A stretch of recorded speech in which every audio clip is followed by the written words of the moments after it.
فیدوم امیر المؤمنین فاتح ایران و روم سسر مصطفیٰ داماد حیدر کرار رضی اللہ تعالی عنہ 22 لاکھ مربع میل کے اکیلے فرما روا، 4000 5 وقتہ نماز مساجد کے بانی، 900 جامع مسجد کے بانی، امیر المؤمنین عمر بن خطاب رضی اللہ تعالی عنہ، جنہیں اللہ کے نبی نے خانہ کعبہ کا لڑ اور دامن پکڑ کے اپنے اللہ سے مانگا، اور کن الفاظ کے ساتھ مانگا؟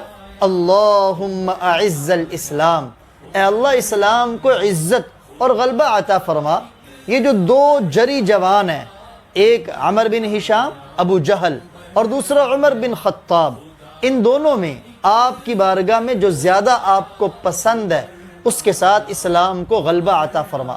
چنانچہ اللہ کی بارگاہ میں پسند اور محبوب عمر بن خطاب ٹھہرے، پیارے نبی کے دامن میں غلام بن کے آئے، اور جس وقت کلمہ پڑھا کیسا عجیب منظر تھا۔ خوشی کے عالم میں صحابہ کرام نے نعرہ تکبیر بلند کیا، اور صرف خوشی صحابہ نے نہیں منائی، آسمان سے جبریل امی علیہ السلام بھی نازل ہوئے اور آ کے عرض کرنے لگے، یا رسول اللہ استبشر اہل السماء باسلام عمر، آسمان والوں نے بھی عمر کے اسلام پر خوشی منائی۔ اور پھر چونکہ اسلام کی عزت اور غلبے کے لیے مانگا تھا، عمر عرض کرنے لگے، یا رسول اللہ کیا ہم حق پر نہیں؟ اے عمر حق پر ہے تو پھر یہ چھپ کر کیوں عبادت کر رہے ہیں؟ آج ہم خانہ کعبہ جا کے عبادت کریں گے۔ کہا تمہیں تمہاری قوم کے حال کا پتہ ہے کتنی مخالفت کرتے ہیں؟ کہا نہیں یا رسول اللہ، عمر اسلام لائے اور پھر چھپ کر عبادت ہو، عمر کو یہ گوارا نہیں۔ چنانچہ ننگی تلوار ہاتھ میں لی، ساتھ حمزہ ہے اور باقی صحابہ اور پیارے آقا پیچھے، اور عمر للکارتے جا رہے ہیں۔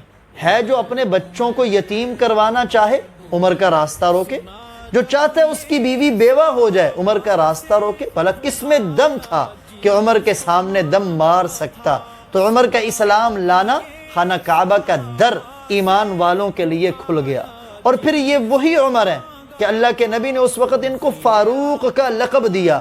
کسی نے ایک مرتبہ علی المرتضیٰ سے پوچھا عمر کے بارے میں بتلائیں، فرمایا اس شخص کے بارے میں تم نے پوچھا جس کا نام فاروق اللہ نے رکھا، حق اور باطل کے درمیان فرق کرنے والے۔ کون عمر؟ جن کے بارے میں اللہ کے نبی فرمائے، ان اللہ جعل الحق علی لسان عمر وقلبی، اللہ تعالیٰ نے حق کو عمر کی زبان پہ جاری کر دیا، عمر کے دل پہ جاری کر دیا، یعنی دل کے اندر جو جذبات ہیں وہ حق ہے، ان کے حق ہونے پر اللہ کے نبی کی مہر ہے، اور جو زبان سے عمر کی نکلتا ہے وہ بھی حق ہے، اور اس کے حق ہونے پر اللہ کے نبی کی مہر ہے۔ اور کیسے عمر؟ جن کے بارے میں اللہ کے نبی فرمائیں، صحیح بخاری کی روایت، فرمایا تم سے پہلی جو قومیں گزری ہیں ان کے اندر محدث گزرے، دال کی زبر کے ساتھ، محدث یعنی ملہم من اللہ، جن کے دل پر اللہ الہام کرتے ہوں، جن کے دل پر حق کی بات آتی ہو۔ فرمایا پہلے بڑے گزرے ہیں، میری امت میں اگر کوئی محدث ہے جس کے دل پر اللہ کی طرف سے الہام آتا ہو، جس کی زبان سے حق نکلتا ہو، میری امت میں اگر دیکھنا ہو تو وہ عمر ہے۔ کون عمر؟ جن کے بارے میں اللہ کے نبی کبھی یہ فرمائے، لو کان بعدی نبی لکان عمر، اگر میرے بعد نبوت کا سلسلہ جاری رہتا، چونکہ میں خاتم النبیون، نبوت کا سلسلہ ختم ہو چکا، اگر یہ سلسلہ جاری رہتا تو میرے صحابہ میں ایک صحابی ایسا ہے جس کے اندر نبوت کے سارے اوصاف ہیں، نبوت کی تمام صلاحیتیں اور خوبیاں ہیں، اگر سلسلہ جاری ہوتا تو میرے بعد عمر کو نبوت ملتی۔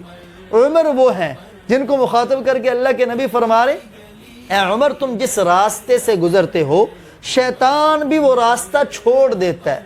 وہ عمر جن کے بارے میں اللہ کے نبی سارے صحابہ کو مخاطب کر کے فرمائے، میں بھی انسان ہوں، اپنے خالق حقیقی سے جا ملوں گا، اگر یہ وقت آ جائے تو میرے بعد تم کس کی اقتداء کرو گے، کس کی پیروی کرو گے؟ فرمایا اقتدوا بالذین من بعدی ابا بکر و عمر، میرے بعد ابو بکر و عمر کی اقتداء کرنا۔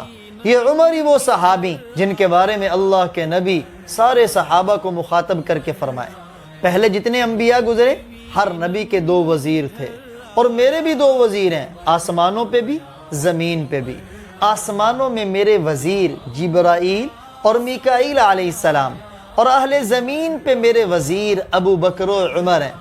وہ عمر ایک مرتبہ حاضر خدمت ہوئے، عرض کرنے لگے یا رسول اللہ عمرہ کرنے کی اجازت چاہتا ہوں۔ آپ نے اجازت بھی مرحمت فرمائی اور ساتھ بڑے عجیب اور پیارے الفاظ فرمائے، اے عمر یا اخی، اے میرے بھائی، لا تنسنا من دعائک، ہمیں اپنی دعاؤں میں یاد رکھنا۔ فاروق اعظم رضی اللہ تعالی عنہ فرمایا کرتے تھے، آپ کی زبان مبارک سے یہ جو یا اخی کے الفاظ نکلے، اے میرے بھائی، دنیا میں جس جس چیز پر سورج طلوع ہوتا ہے یہ سارے خزانے ایک طرف، عمر کو اپنے پیارے نبی کے یہ الفاظ یا اخی ان سب سے زیادہ محبوب ہے۔ یہی تو وہ فضائل و مناقب تھے جن کو سامنے رکھتے ہوئے صحابہ کرام پیارے نبی کے بعد سب سے اونچا درجہ ابو بکر کا سمجھتے تھے، اور ابو بکر کے بعد سب سے اونچا درجہ عمر کا سمجھتے تھے، اور اللہ کے نبی صلی اللہ علیہ وآلہ وسلم کے ارشادات سے بھی انہیں یہی سمجھ آ رہا تھا۔